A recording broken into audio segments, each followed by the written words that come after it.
የማትተካ አንድ ብቸኛ የክርስቶስ የመንግስቱ ዙፋን የሆነች ቤተክርስቲያን ናት። ክርስቶስም እንደሚገባው እንደ ፈቃዱ የተገለጠባት የንጉስ ክርስቶስ ሙሽራ ቤተክርስቲያን ናት። ከቤተክርስቲያን ውጭ ክርስቶስን ሊገልጠው የሚችል የትኛውም ኃይል እሱ እንደነገራት የዘላለም ንጉስ ብላ የምታምን ስጋው ምግቤ ነው ብላ የምታምን ደሙ መጠጤ ነው ብላ የምታምን እርሱ ለቅዱሳን ደም ሞገስ ሆኖ ቅዱሳንን አድኖ በቤቱ አንግሷቸው ወይንም በቤቱ ሰራዊት አድርጎ ያስቀመጣቸው የቅዱሳን ራስ የመድኃኒት ቀንድ ብላ ክርስቶስን የምታምን ቤተክርስቲያን ናት ያለችን። የሷ ልጆች ያደረገን እግዚአብሔር ይመስገን። እንደዚህ ካልኳችሁ አዎ ደስ ያሰኛል።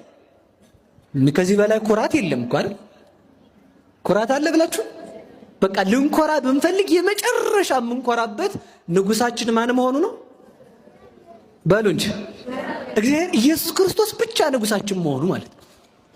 ስለዚህ ንጉሳችን እርሱ ነው። ስለዚህ አሁን ሁለት እዚህ ላይ የምንዘው ነገር በደንብ እንድትዙልኝ ንጉሳችን እርሱ ነው ስንል የመጀመሪያው ንግስና ለፍጥረታት ሲሰጥ እንደው አንዳንድ ነገር ልንገራችሁ።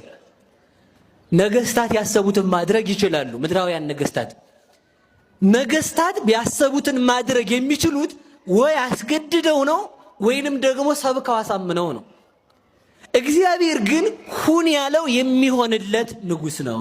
እስኪ በሉ ሁን ያለው በሉ የሚሆንለት። ሁን ይለዋል ምን ይላል? ይሆናል። ሁን ሲለው ይሆናል።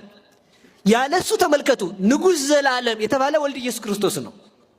ያለሱ ቃልነት፣ ያለሱ ፈቃድ፣ ያለሱ ህልውና፣ ያለሱ መኖር በሰማይም ቢሆን ምድርም ቢሆን አልመጣም።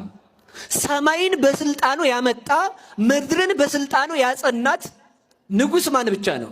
ኢየሱስ ክርስቶስ ብቻ ነው። ሰማይን ተመልከቱ፣ በደንብ አድርጋችሁ አስቡት። አሁን እንዲገባችሁ ማለት ነው። የሌለውን የሚያመጣ ንጉስ ከክርስቶስ በቀር አለ? አሁን ሰው የሚያኖረው በምን ባለ ብቻ ነው? ባለ ነው። ክርስቶስ ግን በሌለ የሚያመጣ በሌለ የሚያኖር አምላክ ነው። አላያችሁትም? ሰማይና ምድር ይምጣ አለ፣ መጣ። ያ ነው ንጉስ የሚባለው። ፈጥሮ የሚገዛ ከእርሱ በቀር የለም።